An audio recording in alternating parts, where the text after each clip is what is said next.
He says, I want you to relax. I said, I am relaxed. He says, well, the stick is shaking. And whoa, and I'm looking at the stick shake, and I'm like, whoa, I couldn't control it. I'm trying to grab it. I mean, my whole body was stumbling. I was just so nervous. So Joe says, stay in that position, I'm going to tell you a story. So he begins to tell me a story about when he first started playing violin, was his first instrument, and how he began to play, and he heard Josh Heifetz play, and he just realized that he couldn't play violin that great, so he got involved with drumming. And after an hour of him talking, and I'm hearing his story, I'm doing this. He says, perfect, look at your stick. I went, whoa, that's where I want you to begin. Go home and practice that. I leave, like, I pay him the money, big money at that time, I pay him the money. I'm like, wow, that was great. When I get back in 5 hours later, I get home. My parents are at the front door. I'm only like 19, 18. What'd you do? I said, oh man, I said, what a great lesson. Show me what do you do. I get the practice fit out. I said, check this out. I give the stick, and I do this.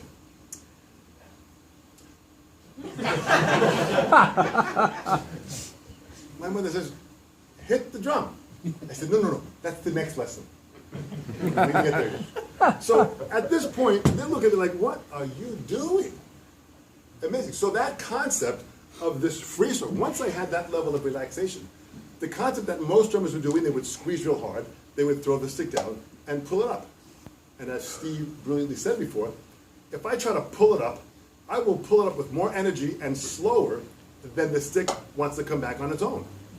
So if I just allow the stick in this George Lawrence Stone free stroke technique to throw it down and let it bounce back up, I begin in the position, I end in the same position, and I let the stick rebound back into my hand. That's called the free stroke. And I put that in my drum book, It's Your Move, because I wanted to capture the teaching of that technique. Then comes along the Moeller Stroke. I put the Moeller Stroke also in my book to explain these two techniques. I go to Jim Chapin. He comes in, Jim says to me, hold your hand above the pad, and he says, we're going to create a whipping motion. He says, as if you have an imaginary string on your stick, do this. And he demonstrates it like this. Like he's pulling a string. He does it. We're not hitting the drum. We're just moving. I went, wow, it looks just so relaxed. He said, try that. So I'm doing this. I'm looking like so spastic. I don't know how to, I can't, so the whole lesson, finally, the end of the lesson, I do this. He says, perfect. Go home and practice that. Imagine when I had to explain that to my parents. That we didn't hit the drum. I'm doing this. At this point, they just said, they just gave up.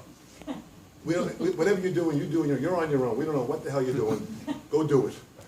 So that's what it came down to. So that was the first lesson. The second lesson was this.